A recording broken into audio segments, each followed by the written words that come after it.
Hello everyone, my name is Gunnarsson and I'm a Microsoft Data Platform MVP. I will be delivering a tutorial, a whole day class on Power BI administration and governance at the European Power Platforms conference. If you are interested in how to administer and govern Power BI, you should definitely attend this class. We're going to have the first half is going to be how to, using best practices, how to administer the Power BI platform.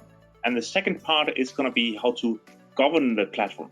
Because Power BI is a hybrid enterprise and a self-service tool, it is often confusing on how to go on about and do this. So by attending our class, you will learn the best practices and you will leave it with the tools and methods and how to achieve the best for your platform.